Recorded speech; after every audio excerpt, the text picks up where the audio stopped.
the relation between the deeper European impulses and those of the present day. Let us resume our observations of yesterday. I showed how in the main, through factors I have mentioned, the people of the Christ was diverted eastward, and how, as a consequence of other factors, the peoples of the Church developed in the center of Europe and spread from there in a westward direction. I then pointed out how the various conflicts which arose at the turning point, which marked the beginning of the fifth post-Atlantean epoch, were connected with this basic fact. I also showed how within that territory where the true people of the Church developed, through the fact that the Christ impulse to some extent no longer exercised a lasting influence, but was associated with a definite moment in time and had to be transmitted through tradition and written records, there arose the troubled relationship between Christianity and the politically organized Church, subject to the Roman Pontiff, and how, then, other individual churches submitted to Rome. These other churches, though manifesting considerable differences from the Papal Church, have, however, many features in common with it. In any case, certain things which are of interest to us in this context, and which seem to indicate that the state church of the Protestants is closer to the Roman Catholic Church than to the Russian Orthodox Church, in which, however, the dependence of the Church upon the state was never the essential factor. What was of paramount importance in the Russian Church was the way in which the Christ impulse, in unbroken activity, expressed itself through the Russian people. I then showed how the radical consequence of this dragging down of the Christ impulse into purely worldly affairs was the establishment of Jesuitism, and how Goetheanism appeared as the antithesis of Jesuitism. This Goetheanism endeavors to promote a counter-movement, somewhat akin to Russian Christianity. It seeks to spiritualize that which exists here on the physical plane, so that despite the circumstances on the physical plane, the soul unites with the impulses which sustain the spiritual world itself, impulses which are not brought down directly to the plane of sensible reality, as in Jesuitism, but are mediated by the soul. As was his custom, Goethe seldom expressed his most intimate thoughts on this subject. But if we wish to know them, we must again refer to that passage in Wilhelm Meister, to which I have already drawn attention in another context. It is the passage where Wilhelm Meister enters Jarno's castle and is shown a picture gallery depicting world history. And in the framework of this world history, the religious evolution of mankind. Wilhelm Meister is led by the guide to a picture where history is portrayed as ending with the destruction of Jerusalem. He drew the attention of the guide to the absence of any representation of the divine being who had been active in Palestine immediately before the destruction of Jerusalem. Wilhelm was then led into a second gallery, where he was shown what was missing in the first gallery, the life of Christ up to the Last Supper. And it was explained to him that all the different religions represented in the first gallery, up to the time of the destruction of Jerusalem, were related to the human being insofar as he was a member of an ethnic group. All these scenes represented an ethnic or folk religion. What he had seen in the second gallery, however, was related to the individual, was addressed to the individual. It was a personal and private matter. It could only be revealed to the individual. It could not be an ethnic religion, for it was addressed to the human being, to the individual as such. Wilhelm Meister then remarked that he still missed here, that is in the second gallery, the story of Christ Jesus from the time of the Last Supper until his death and ascension. He was then led to a third and highly secret gallery, where these scenes were represented. But at the same time, the guide pointed out to him that these representations were a matter of such intimacy that one had no right to portray them in the profane fashion in which they were usually presented to the public.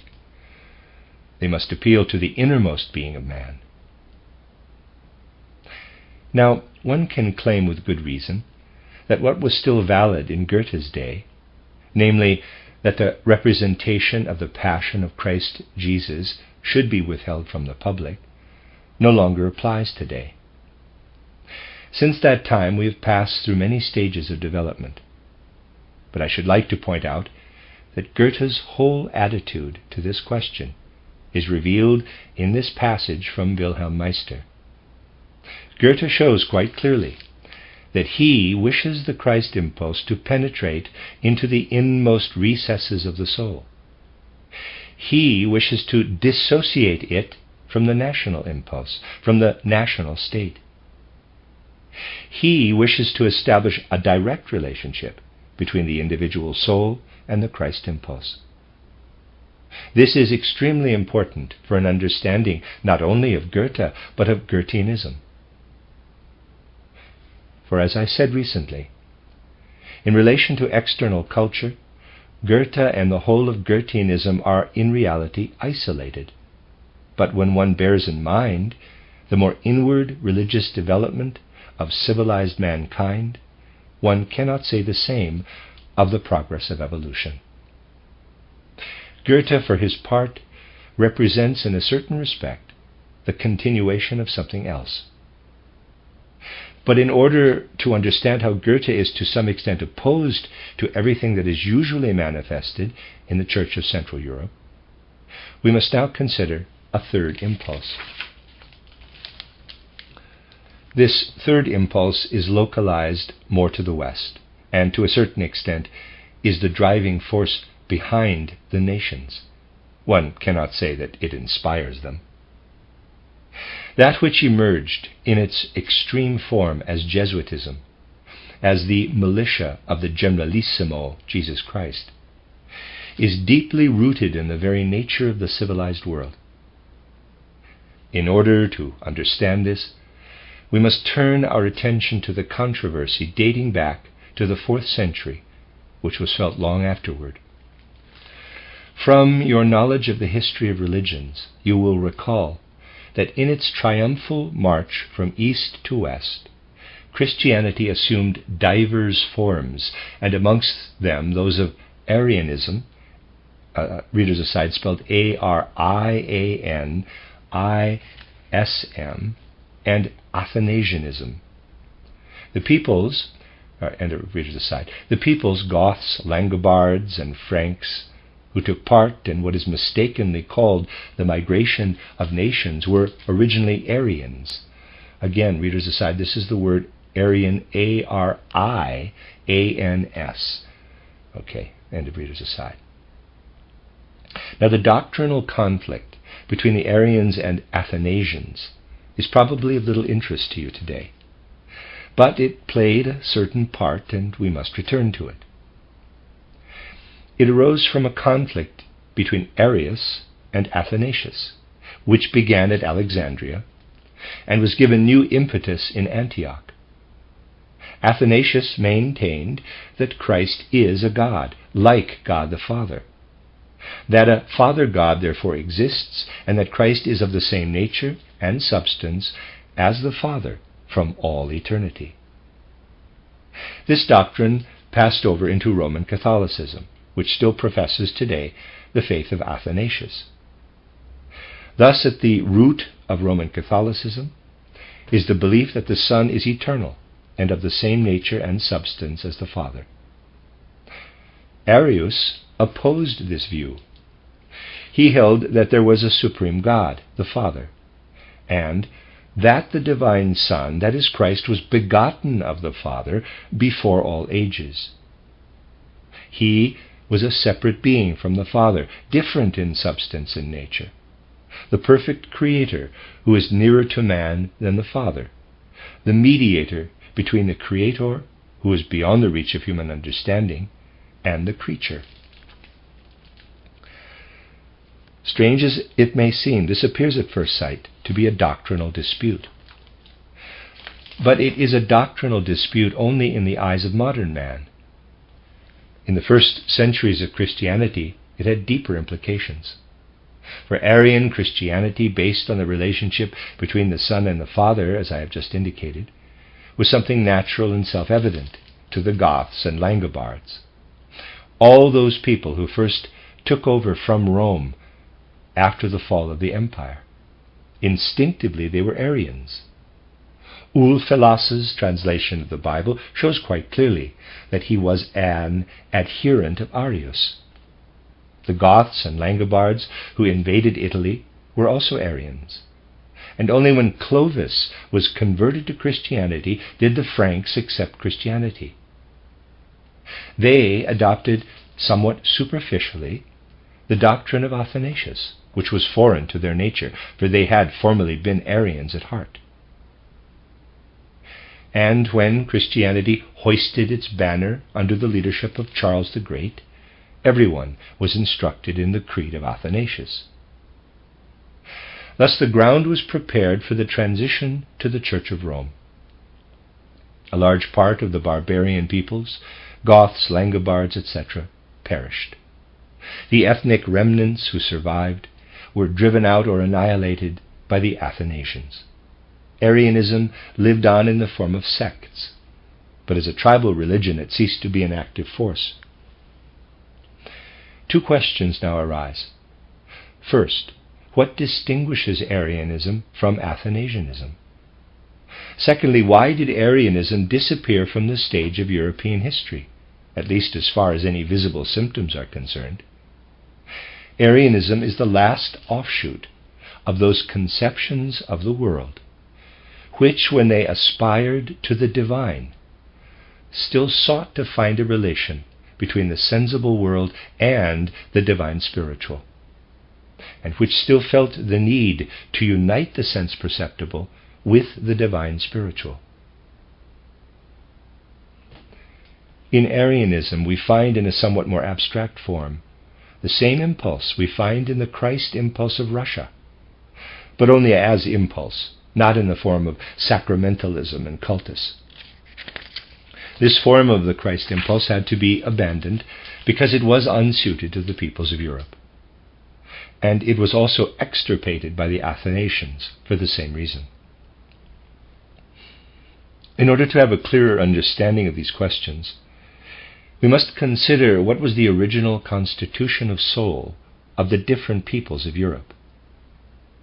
The original psychic makeup of the peoples who took over from the Roman Empire, who, it is said, invaded and settled in its territory, parenthesis, which is not strictly true, but I have not the time at present to rectify this misconception, close parenthesis. The psychic disposition of the so-called Teutonic peoples was originally of a different nature. These peoples came from widely different directions and mingled with an autochthonous population of Europe, which is rightly called the Celtic population. Vestiges of this Celtic population can still be found here and there amongst certain ethnic groups. Today, when there is a wish to preserve national identity, people are intent upon preserving at all costs the Celtic element wherever they find it, or imagine they have found it. In order to form a true picture of the national or folk element in Europe, we must imagine a proto-European culture, a Celtic culture, within which the other cultures developed, the Teutonic, the Romanic, that is, of the Romance people, the Anglo-Saxons, etc. The Celtic element has survived longest in its original form in the British Isles, especially in Wales. It is there that it has retained longest its original character. And just as a certain kind of religious sentiment had been diverted toward the East, with the result that the Russian people became the people of the Christ. So too, by virtue of certain facts which you can verify in any textbook of history, a certain impulse emanated in the West from the British Isles. It is this impulse, an echo of the original Celtism, which ultimately determined the form of the religious life in the West, just as other influences determined that of the East and Central Europe. Now, in order to understand these events, we must consider the question, what kind of people were the Celts? Though widely differentiated in many respects, they had one feature in common. They showed little interest in the relationship between nature and mankind. They imagined man as insulated from nature. They were interested in everything pertaining to man, but they had no interest in the way in which man is related to nature, how man is an integral part of nature. Whilst in the East, for example, in direct contrast to Celtism, one always feels profoundly the relation between man and nature, that man is to some extent a product of nature, as I showed in the case of Goethe. The Celt, on the other hand, had little understanding for the relationship between human nature and cosmic nature. He had a strong sense for a common way of life, for community life. But amongst the ancient Celts, this corporate life was organized on the authoritarian principle of leaders and subordinates, those who commanded and those who obeyed. Essentially, its structure was aristocratic, anti-democratic, and in Europe this can be traced to Celtic antiquity. It was an organization based on aristocracy, and this was its fundamental character. Now, there was a time when this aristocratic, Celtic, monarchical element flourished. The king as leader, surrounded by his vassals, etc. This is a product of Celtism. And the last of such leaders, who in his own interests still relied upon the original Celtic impulses, was King Arthur, with his round table in Wales. Arthur with his 12 knights, whose duty, so it is recorded, though this should not be taken literally, was to slay monsters and overcome demons. All this bears witness to the time of man's union with the spiritual world. The manner in which the Arthurian legends sprang up, the many legends associated with King Arthur, all this shows that the Celtic element lived on in the monarchical principle. Hence the readiness to accept commands, injunctions, and directions from the king. Now the Christ of Ulfilas, the Christ of the Goths, was strongly impregnated with Arianism. He was a Christ for all men, for those who, in a certain sense, felt themselves as equals, who accepted no class differences, no claims to aristocracy.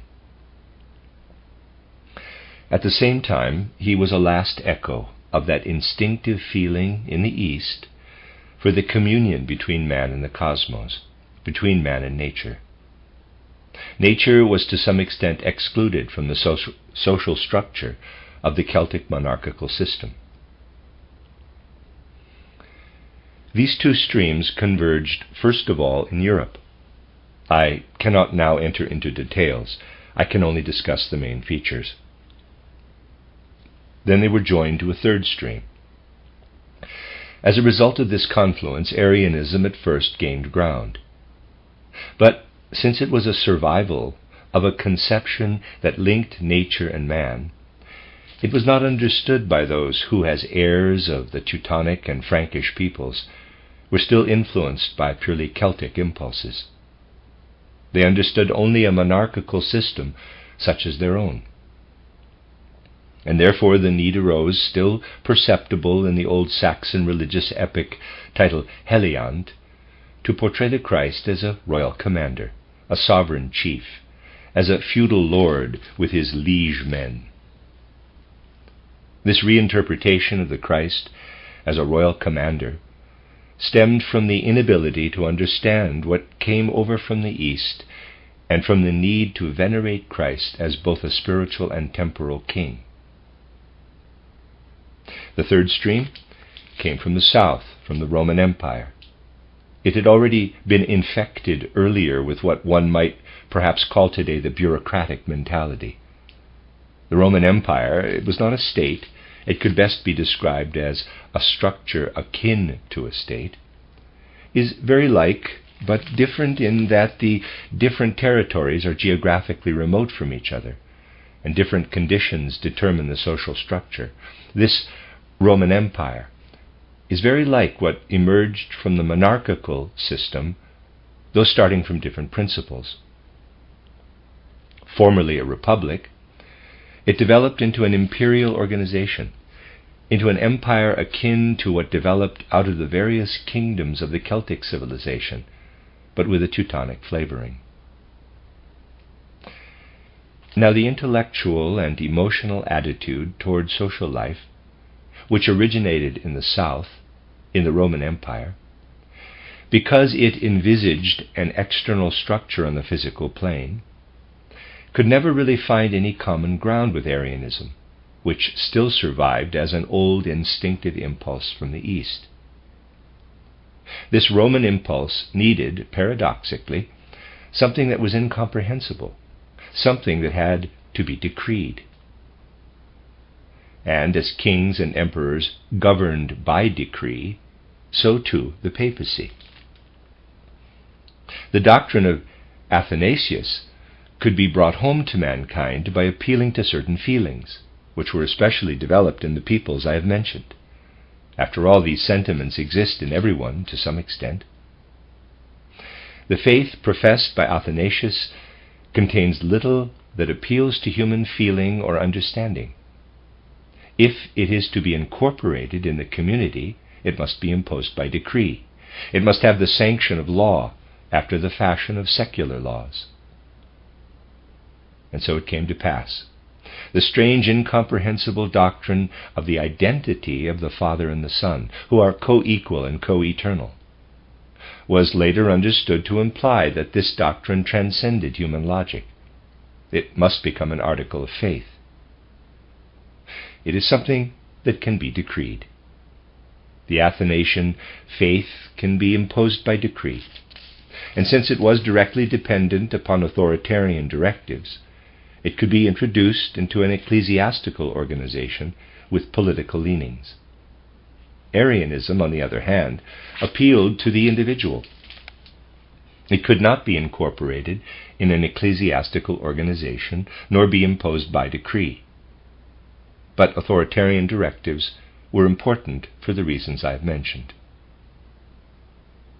Thus, that which came from the south, from Athanasianism, with its authoritarian tendency, merged with an instinctive need for an organization directed by a leader with 12 subordinates. In Central Europe, these elements are interwoven. In Western Europe, in the British Isles, and later also in America, there survived, however, a certain remnant of the old aristocratic outlook, such as existed in the feudal nobility, in the old aristocracy, in that element which is responsible for the social structure and introduces the spiritual into the social life. That the spiritual element was regarded as an integral part of the social life is evident from the Arthurian legend, which relates that it was the duty of the knights of the Round Table to slay monsters and to wage war on demons. The spiritual, therefore, is operative here. It can only be cultivated if it is not imposed by decree, but is a spontaneous expression and is consciously directed. Thus, whilst the people of the Church developed in Central Europe, there arose in the West, especially amongst the English-speaking peoples, what may be called the people of the lodges, to give a name to this third stream. In the West, there had existed originally a tendency to form societies, to promote in these societies a spirit of organization. But in the final analysis, an organization is only of value if it is created imperceptibly by spiritual means. Otherwise, it must be imposed by decree. And this is what happened in Central Europe. It was more in the society which later developed as a continuation of Celtism in the English-speaking peoples that attempts were made to rule in conformity with the lodges. Thus arose the people or peoples of the lodges, whose conspicuous feature is not the organization of mankind as a whole, but rather the division of mankind into separate groups and orders. The division into orders stems from this continuation of the feudal element, which is associated with the legend of King Arthur. In history, things are interwoven. One can never understand a new development if one imagines that the effect follows directly from the cause. In the course of development, things interpenetrate. And it is a strange fact that in relation to its mode of representation and to everything that is active in the human soul, the principle of the lodges, of which Freemasonry is a grotesque caricature, is inwardly related to Jesuitism. Though Jesuitism is bitterly hostile to the lodges, there is, nevertheless, great similarity in their mode of representation. And a Celtic streak in Ignatius Loyola certainly contributed to his consummate achievement. In the East, therefore, the people of the Christ arose. They were the bearer of the continuous Christ impulse. For the man of the East accepts as a matter of course that throughout his life he receives the continuous influx of the Christ impulse. For the people of the Christ in Central Europe, this impulse has become blunted or emasculated because it has been associated with a unique event at the beginning of our era, and was later supplemented by the promulgation of decrees, state decrees, and by traditional transmission in conformity with Catholic doctrine. In the West, in the system of the lodges, the Christ impulse was at first very much in question, and so became still further emasculated. Thus the modes of thinking which really originate in this lodge impulse, which stems from Celtism, and is a last echo of Celtism, gave rise to Deism, and what is called modern Aufklärung. It is extremely interesting to see the vast difference between the attitude of a member of the people of the Church in Central Europe to the Christ impulse and that of a citizen of the British Empire. But I must ask you not to judge this difference of attitude by the isolated individual, for obviously the impulse of the Church has spread also to England, and one must accept things as they are in reality. One must take into account those people who are associated with what I have described as the lodge impulse, which has invaded the state administration, especially in the whole of the West. The question is, what then is the relationship of the member of the people of the Christ to Christ? He knows that when he is really at one with himself, he finds the Christ impulse. For this impulse is present in his soul and is continuously active in his soul.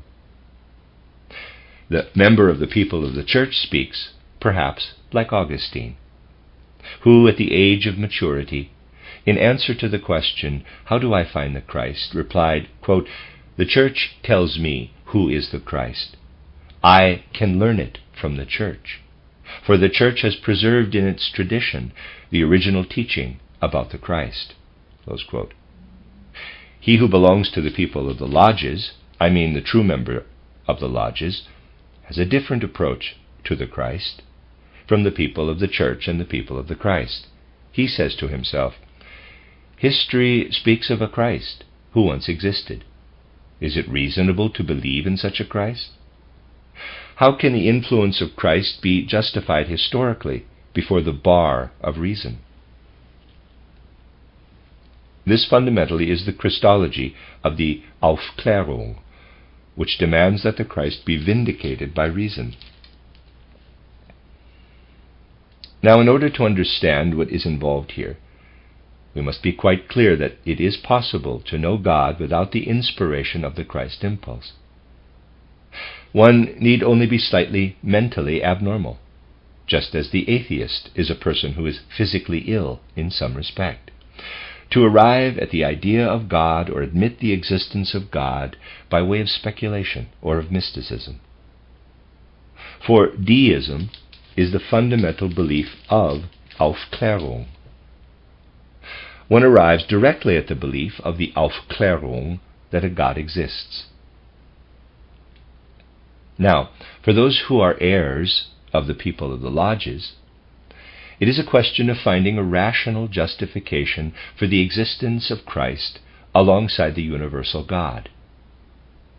Amongst the various personalities characteristic of this rational approach, I have selected Herbert of Cherbury, who died in 1648, the year of the Peace of Westphalia. He attempted to find a rational justification for the Christ impulse. A true member of the Russian people, for example, that is, of the people of the Christ, would find a rational approach to the Christ impulse unthinkable. That would be tantamount to demanding of him to justify the presence of his head upon his shoulders. One possesses a head, and equally surely one possesses the Christ impulse. What people such as Cherbury want to know is something different.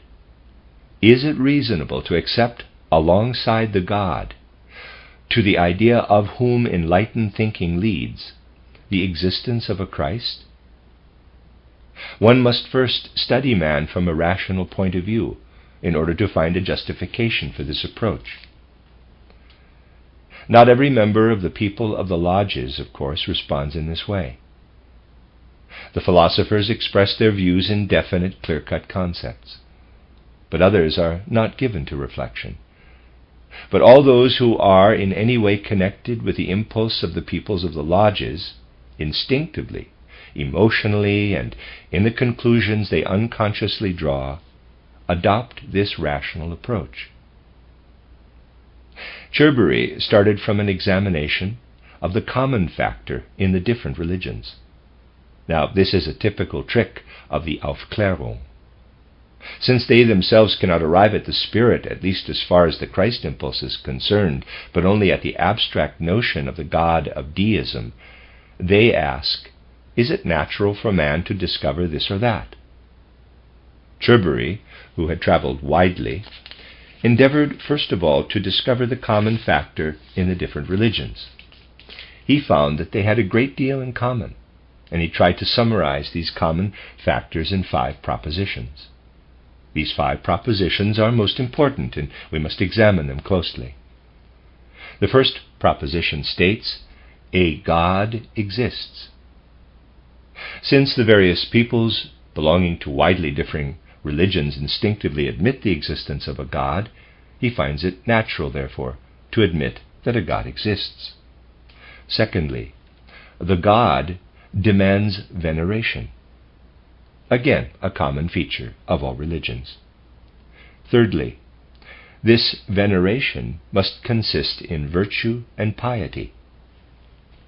Fourthly, there must be repentance and expiation of sins.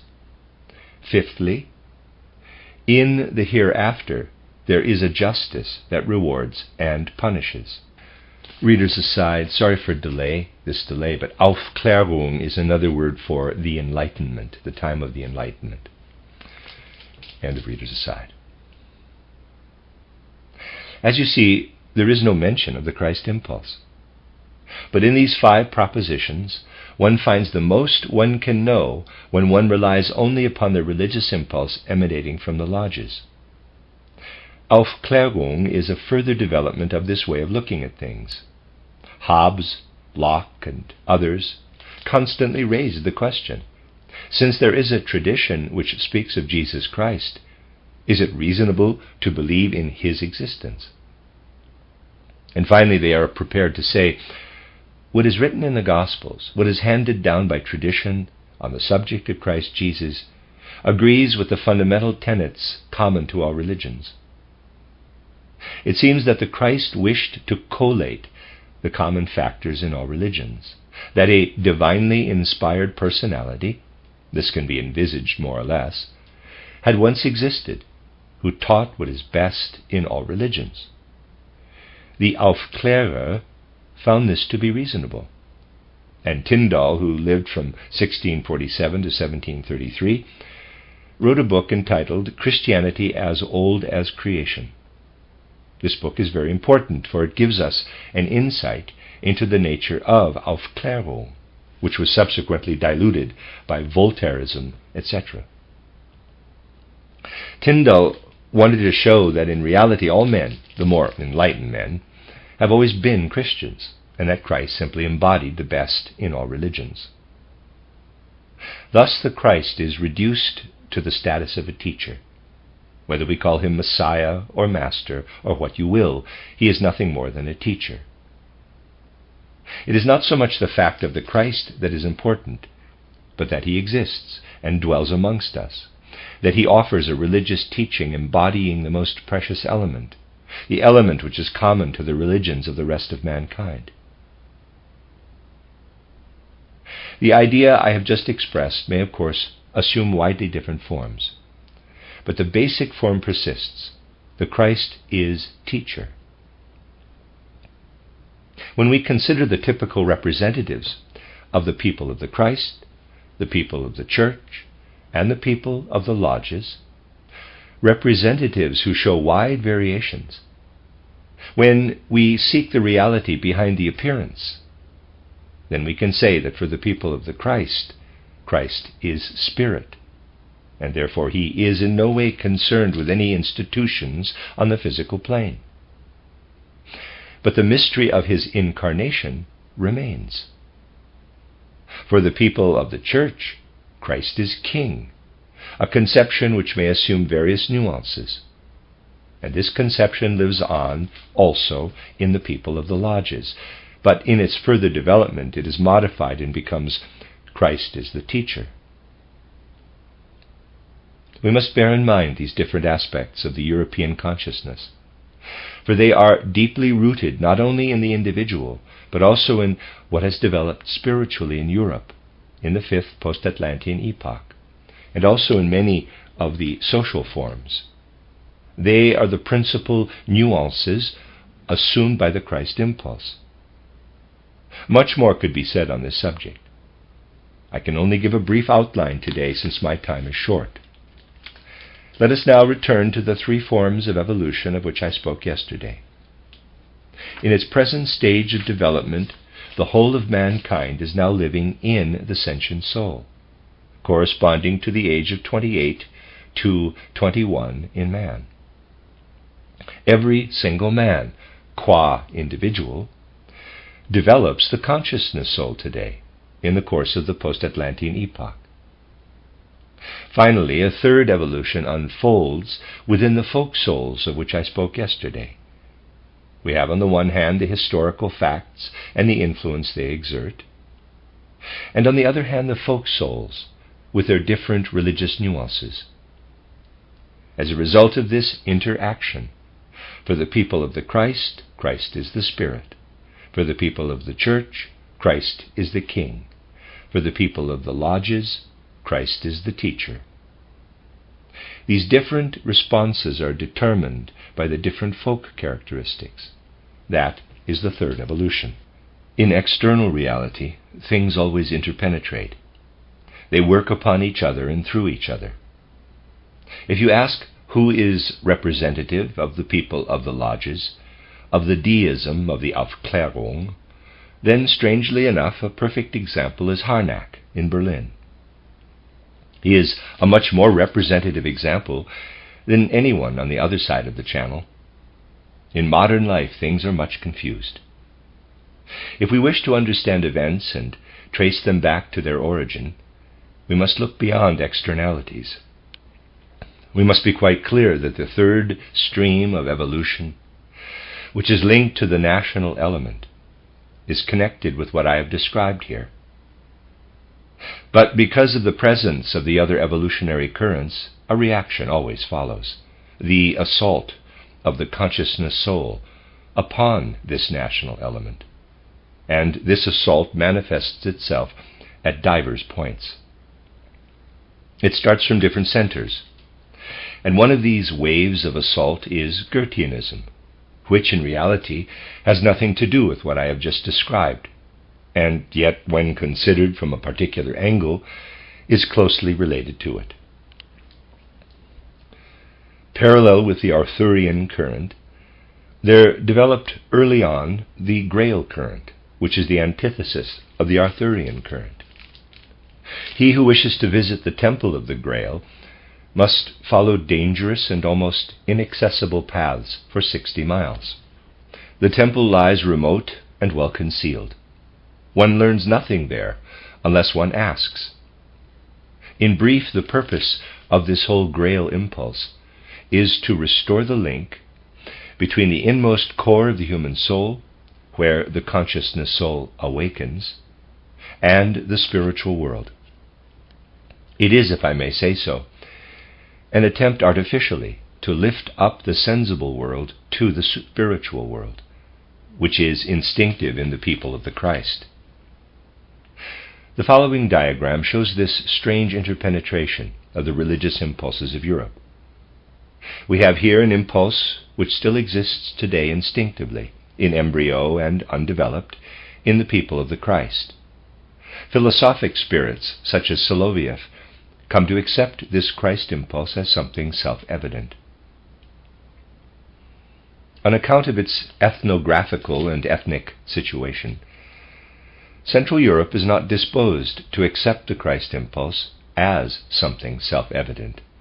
It had to be imposed artificially. And so we have an intervention of the current of the Grail radiating in the direction of Europe. A Grail current that is not limited, therefore, to the folk element. This Grail atmosphere was active in Goethe, in the depths of his subconscious. If you look for this Grail atmosphere, you will find it everywhere. Goethe is not an isolated phenomenon in this respect, and therefore he is linked with what preceded him in the West. He has nothing in common with Luther, German mysticism, and its forerunners. This was in part a formative influence and helped to shape him as a man of culture. It is the Grail atmosphere which leads him to distinguish 3 stages in man's relation to religion. First, the religion of the people. Secondly, the religion of the philosophers, portrayed in the second gallery. And finally, the most intimate religion in the third gallery, the religion which touches the inmost depths of the soul and embraces the mysteries of death and resurrection. It is the Grail atmosphere which inspires him to exalt the religious impulse active in the sensible world, and not to drag it down after the fashion of the Jesuits.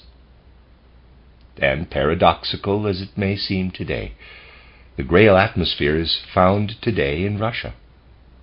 And the future role that the Russian soul will play in the 6th post-Atlantean epoch depends upon this unconquerable spirit of the Grail in the Russian people.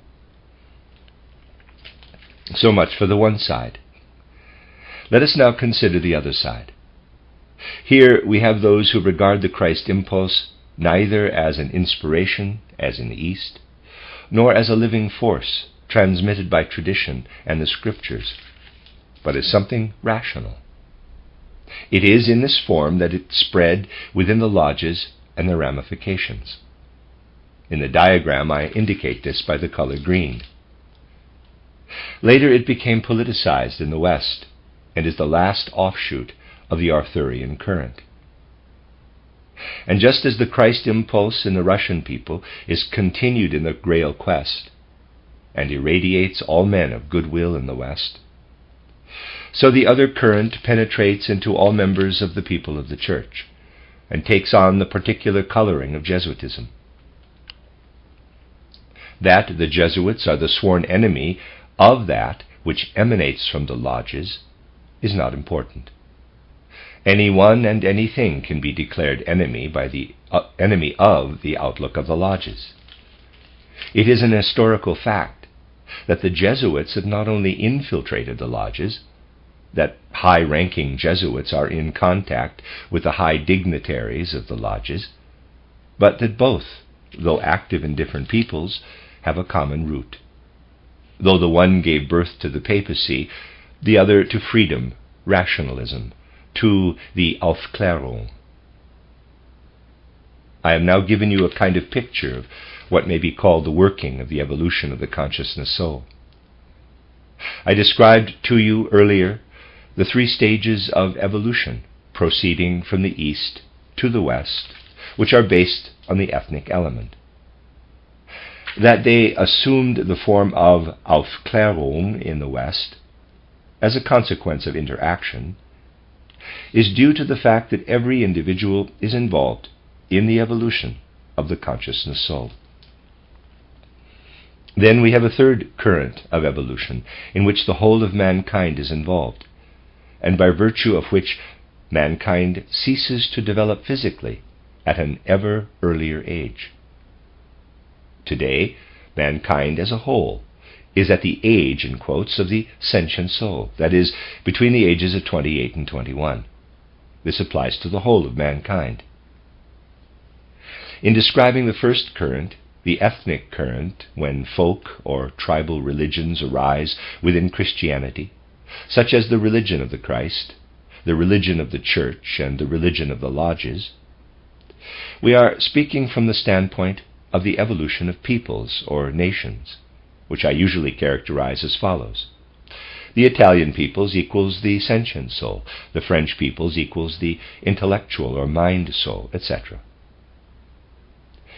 We have described how the consciousness soul develops in every individual in the course of the fifth post-Atlantean epoch. In this consciousness, we have the element that streams into religion. But from that moment begins the interaction with the other current, with the evolution of the sentient soul, common to all men, which follows a parallel course and is a far more unconscious process than that of the evolution of the consciousness soul. If you study how a man like Goethe, though the impulses are often subconscious, nevertheless determines consciously his religious orientation, you see the working of the consciousness soul. But at the same time, another element is at work in modern mankind, an element which finds powerful expression in the instinctive life, in unconscious impulses, and is intimately associated with the evolution of the sentient soul. And this is the trend toward socialism, which is now in its early stages and will end in the way I have described. The initial impetus, it is true, is always given by the consciousness soul, as I have already indicated. But the development of socialism is the mission of the fifth post-Atlantean epoch, and will end in the fourth millennium, when it will have fulfilled its purpose. This is owing to the fact that mankind collectively is at the age of the sentient soul, corresponding to the age of 28 to 21 in man. Socialism is not a matter of party politics, although there are many parties within the community, within the body social. Socialism is not a party political question as such, but a movement which of necessity will gradually develop in the course of the fifth post-Atlantean epoch. And when this epoch has run its course, an instinctive feeling for socialism will be found in all men in the civilized world. In addition to the interaction of these currents in the fifth post-Atlantean epoch, there is also at work that which lies in the depths of the subconscious, the desire to find the right social structure for all mankind, from now until the fourth millennium. From a deeper point of view, it is not in the least surprising that socialism stirs up all sorts of ideas, which could be highly dangerous when one recalls that they derive their impulses from the depths of the subconscious, that everything is in a state of ferment, and that the time is still far distant before it will come into its own. But there are rumblings beneath the surface, not, it is true, in the souls of men at present, that is, in the astral body, but in the etheric body, in the temperaments of men. And people invent theories to explain these stirrings in the temperaments of men particularly. If these theories do not explain, as does spiritual science, what lies behind Maya, then these theories, whether they are the theories of Bakunin, Marx, Lassalle, and the like, are simply masks, disguises, veils that conceal reality. One only becomes aware of the realities when one probes deeply into human evolution, as we have attempted to do in this survey. All that is now taking place, that is, in 1918, in the external world, are simply tempestuous preparations for what, after all, is now smoldering, one may say, not in the souls of men, but in their temperaments.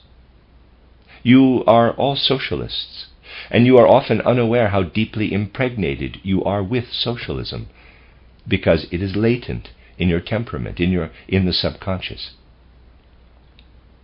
But it is only when we are aware of this fact that we overcome that nebulous and ridiculous search for self-knowledge which looks inward and finds only a caput mortuum, a spiritual world, an abstraction. Man is a complex being, and in order to understand him, we must understand the whole world. It is important to bear this in mind. Consider from this point of view the evolution of mankind in the course of the fifth post-Atlantean epoch. First, the people of the Christ in the East, with its fundamental impulse. Christ is spirit. It is in the nature of this people to give to the world through Russianism, as if with elemental force and from historical necessity, that for which the West of Europe could only have prepared the ground. To the Russian people, as such, has been assigned the mission to develop the essential reality of the Grail as a religious system, up to the time of the sixth post-Atlantean epoch, so that it may then become a cultural ferment for the whole world. Small wonder, then, that when this impulse encounters the other impulses, the latter assume strange forms. What are these other impulses? Christ is king, and Christ is teacher. One can scarcely call Christ is teacher an impulse, for as I have already said, the Russian soul does not really understand what it means, does not understand that one can teach Christianity and not experience it in one's soul. But as for the conception, Christ is king, it is inseparable from the Russian people. And we now see the clash between two things which never had the slightest affinity, the clash between the impulse Christ is spirit and Tsarism, an oriental caricature of the principle which seeks to establish temporal sovereignty in the domain of religion. Quote, Christ is king and the Tsar is his representative, close quote. Here we have the association of the Western element manifested in Tsarism with something that is completely alien to Tsarism, something that through the agency of the Russian folk soul permeates the sentient life of the Russian people. A characteristic feature of external physical reality is that those things which inwardly are often least related to each other must rub off on each other externally. Tsarism and Russianism have always been strangers to each other. They never had anything in common. Those who understand the Russian nature, especially its piety, must have found the attitude to the elimination of Tsarism as something self-evident when the time was ripe. But remember that this conception, Christ is spirit, touches the deepest springs of our being, that it is related to the highest expression of the consciousness soul, and that whilst socialism is smoldering beneath the surface, it collides with that which dwells in the sentient soul. Small wonder, then, that the expansion of socialism in Eastern Europe assumes forms that are totally incomprehensible. A chaotic interplay of the culture of the consciousness soul and the culture of the sentient soul. Much that occurs in the external world becomes clear and comprehensible if we bear in mind these inner relationships. And it is vital for mankind today and for its future evolution that it does not neglect out of complacency or indolence its essential task, namely to comprehend the situation in which we now find ourselves. People have not understood this situation, nor have they attempted to understand it. Hence the chaos, the terrible catastrophe which has overtaken Europe and America. We shall not find a way out of the present catastrophic situation until men begin to see themselves as they are, and to see themselves objectively in the context of present evolution and the present epoch. We cannot afford to ignore this. That is why it is so important to me that people should realize that the anthroposophical movement, as I envisage it, must be associated with an awareness of the great evolutionary impulses of mankind, with the immediate demands of our time. It is tragic that the present age shows little inclination to understand and to consider the anthroposophical Weltanschauung precisely from this point of view. I should now like to round off what I said last week in connection with the philosophy of freedom by a consideration of more general points of view. From what I have said, you will realize that the rise of socialism at the present time is a movement deeply rooted in human nature, a movement that is steadily gaining ground. For those endowed with insight, the present negative reactions to the advance of socialism are simply appalling. Despite its ominous rumblings, despite its noisy claims to recognition, it is evident that socialism, this international movement which is spreading throughout the world, prefigures the future. And that what we are now seeing, the creation of all kinds of national states and petty national states at the present time, is a retrograde step that inhibits the evolution of mankind. The dictum, "to every nation its national state," is a terrible obstacle to an understanding of the fifth post-Atlantean epoch. Where this will end, nobody knows, but this is what people are saying. At the same time, this outlook is entirely permeated with the backward forces of the Arthurian impulse, with the desire for external organization. The antithesis to this is the Grail quest, which is intimately related to Goethean principles and aims at individualism, at autonomy in the domain of ethics and science. It concerns itself especially with the individual and his development, and not with groups, which have lost their significance today and which must be eliminated by means of international socialism, because that is the trend of evolution.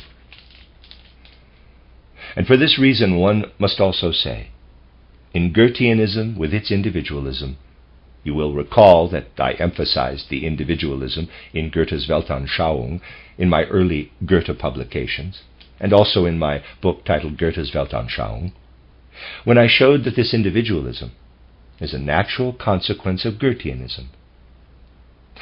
In this individualism, which can only culminate in a philosophy of freedom, there lies that which, of necessity, must lead to the development of socialism.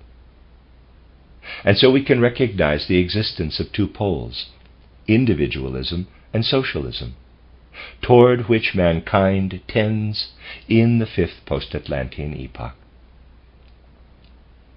In order to develop a right understanding of these things, we must ascertain what principle must be added to socialism if socialism is to follow the true course of human evolution. The socialists of today have no idea what of necessity socialism entails and must entail, the true socialism that will be achieved to some extent only in the fourth millennium, if it develops in the right way. It is especially important that this socialism be developed in conjunction with a true feeling for the being of the whole man, for man as a tripartite being of body, soul, and spirit. The religious impulses of the particular ethnic groups will contribute in their different ways to an understanding of this tripartite division of man. The East and the Russian people to the understanding of the spirit, the West to an understanding of the body, Central Europe to an understanding of the soul. But all these impulses are interwoven, of course. They must not be systematized or classified. But within this tripartite division, the real principle, the true impulse of socialism must first be developed. The real impulse of socialism consists in the realization of fraternity, in the widest sense of the term, in the external structure of society. True fraternity, of course, has nothing to do with equality. Take the case of fraternity within the same family. Where one child is 7 years old and his brother is newly born, there can be no question of equality. One must first understand what is meant by fraternity. On the physical plane, the present state systems must be replaced throughout the whole world by institutions or organizations which are imbued with fraternity. On the other hand, everything that is connected with the church and religion must be independent of external organization, state organization, and organizations akin to the state. It must become the province of the soul and be developed in a completely free community. The evolution of socialism must be accompanied by complete freedom of thought in matters of religion. Present-day socialism, in the form of social democracy, has declared that, quote, religion is a private matter, close quote. But it observes this dictum about as much as a mad bull observes fraternity when it attacks someone. Socialism has not the slightest understanding of religious tolerance, for in its present form, socialism itself is a religion. It is pursued in a sectarian spirit and displays extreme intolerance.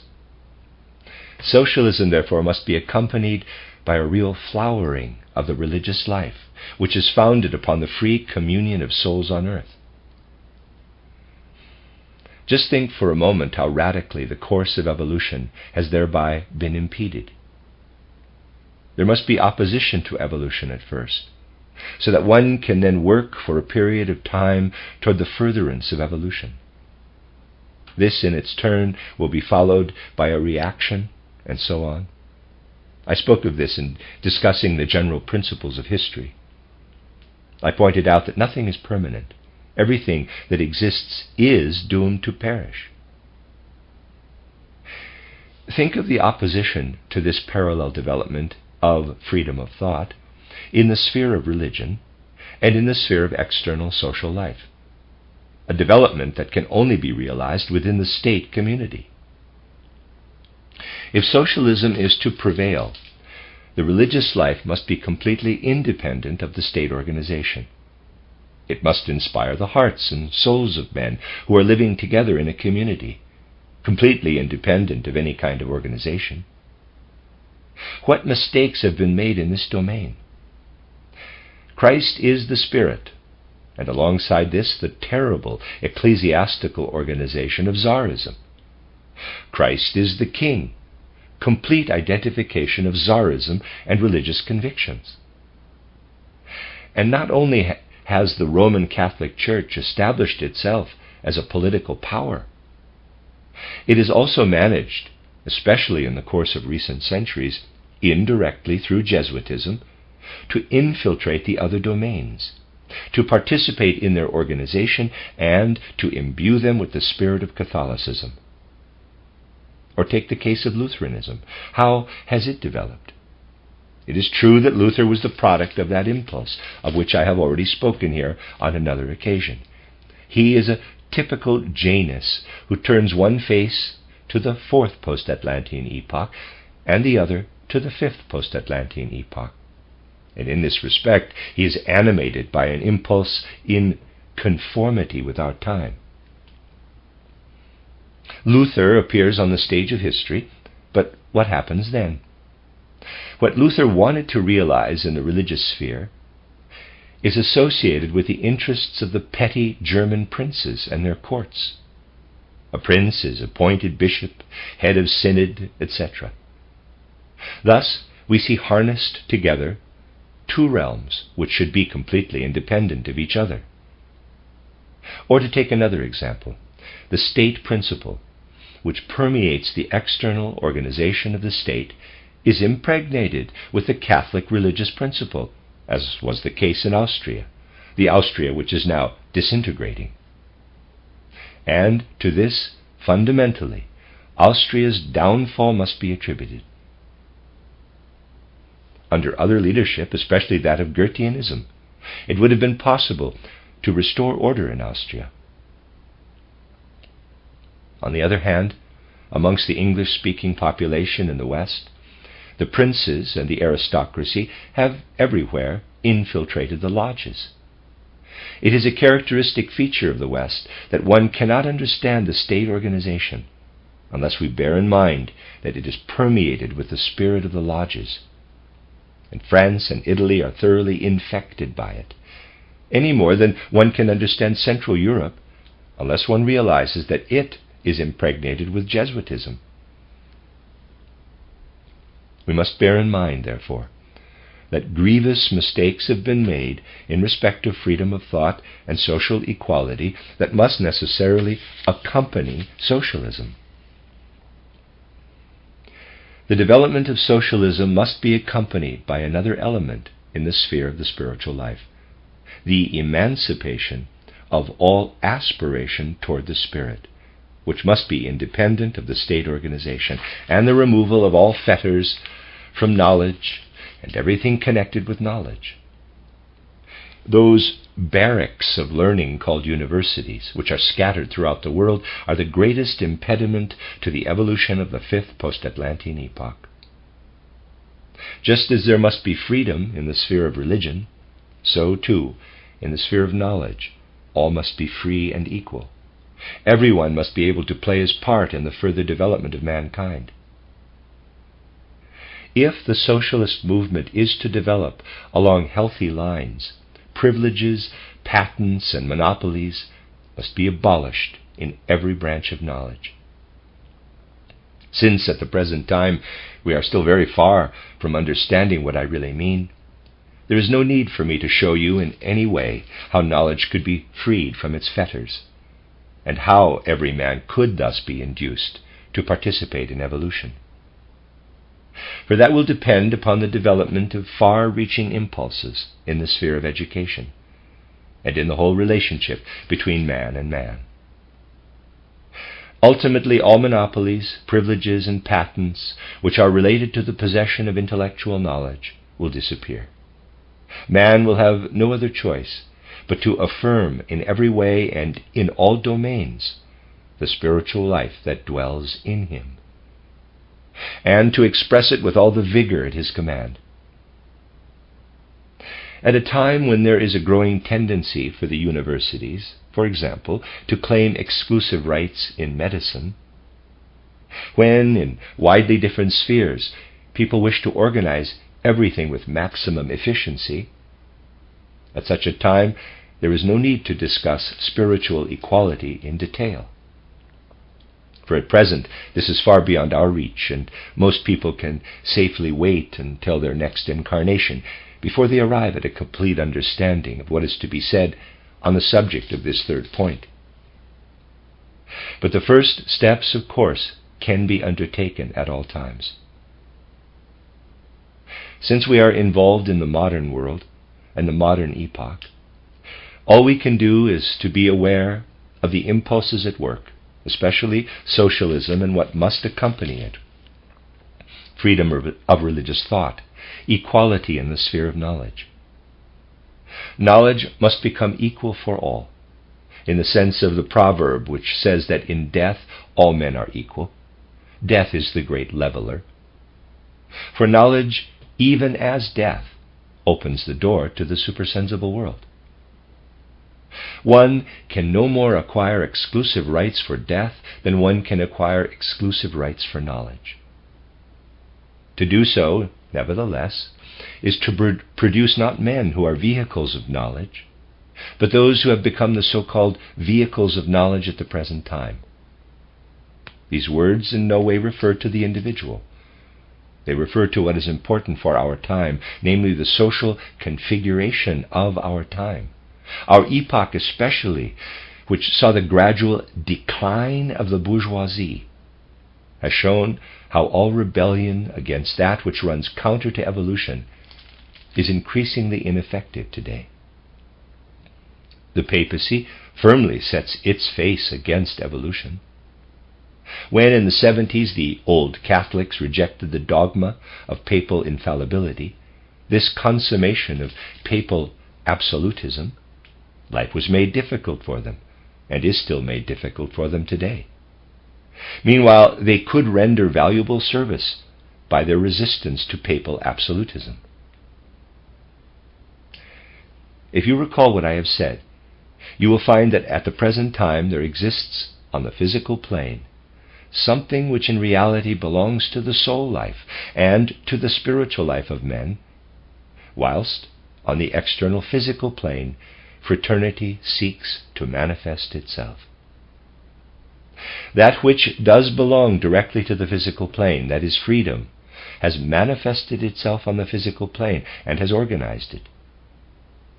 Of course, insofar as men live on the physical plane and freedom dwells in the souls of men, it belongs to the physical plane. But where people are subject to organizations on this plane, there is no place for freedom.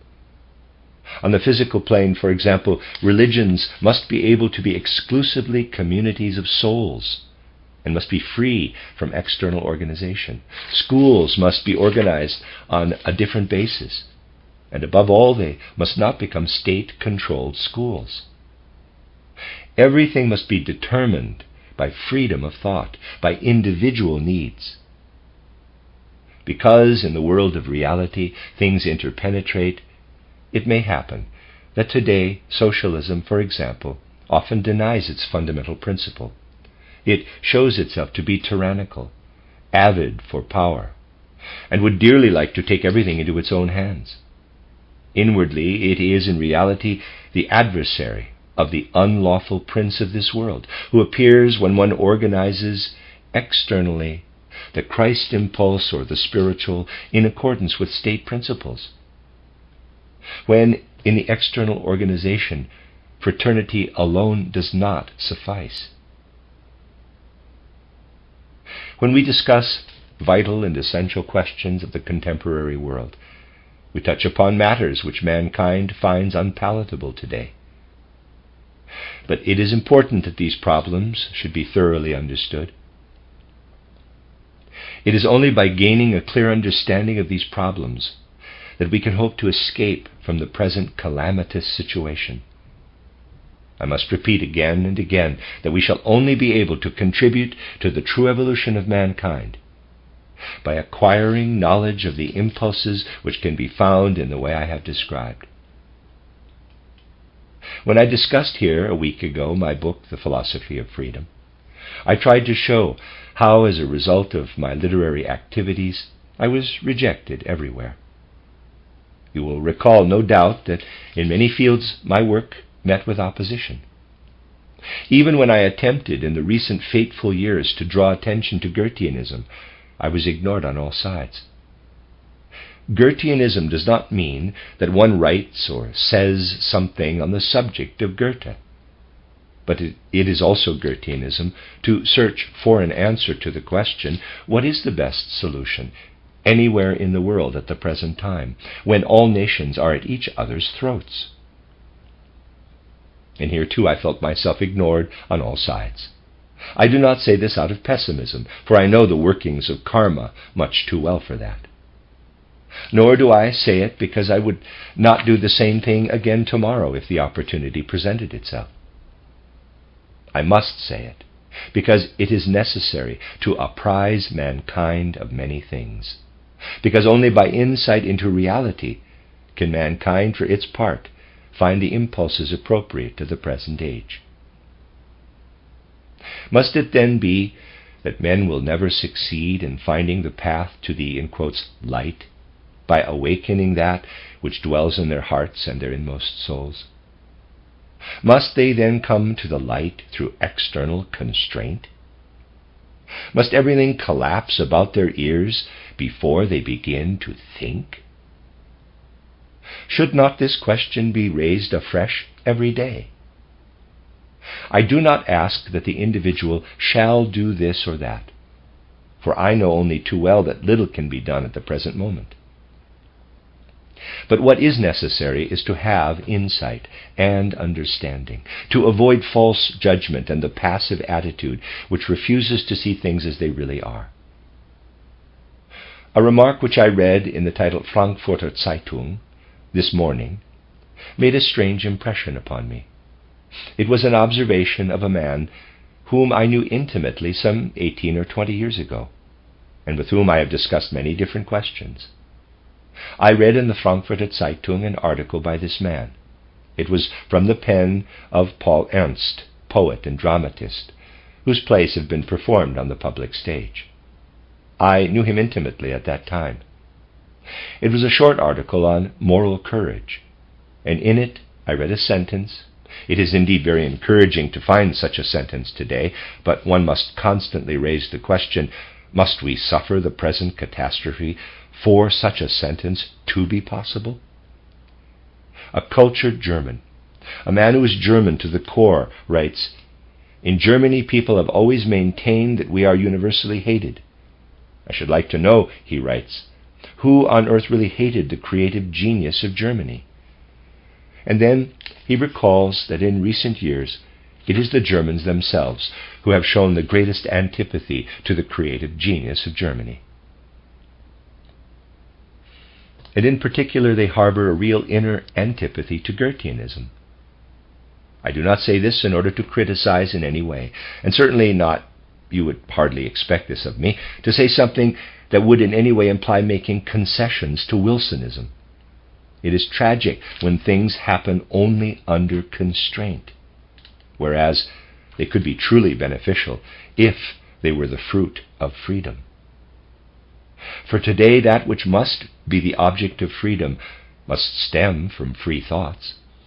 I must constantly reiterate that I say these things not in order to evoke pessimism, but in order to appeal to your hearts and souls, so that you in your turn may appeal to the hearts and souls of others, and so awaken insight, and therefore understanding. What has suffered most in recent years is judgment that has allowed itself to be clouded by submission to authority.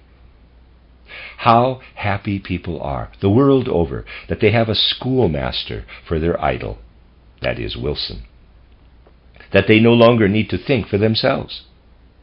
This must not be accounted a virtue or defect of any particular nation. It is something that is now widespread and must be resisted. We must endeavor to support our judgments with sound reasoning. One does not form judgments by getting up on one's hind legs and pronouncing judgments indiscriminately. Those who are often the leading personalities today, and I have already spoken of this in a different context, are the worst possible choice, the products of the particular circumstances of our time. We must be aware of this. It is not a question of clinging to slogans such as democracy, socialism, etc. What is important is to perceive the realities behind the words. That is what one feels. One comes to mind at the present time when one sees so clearly that the few who are shaken out of their complacency awaken only under constraint, when compelled to do so by constraint. That is why one says to oneself, what matters is judgment, insight, and understanding. In order to gain insight into the evolution of nations, we must bear in mind these deeper relationships. We must have the courage to say to ourselves, all our knowledge of ethnology and everything that is concerned with the social organization is valueless unless one is aware of these things. We must summon up the courage to say this, and it is of this courage that I wanted to speak. I have spoken long enough, and I felt that it was important to show the direct connection between the deeper European impulses and those of the present time. As you are aware, one can never know from one day to the next how long one is permitted to remain in a particular place. One may be compulsorily directed at the behest of the authorities. Whatever happens, one never knows how long we may be together. In any case, though I may have to leave very soon, the present lecture will not be the last. I will see to it that I can speak to you again here in Dorna.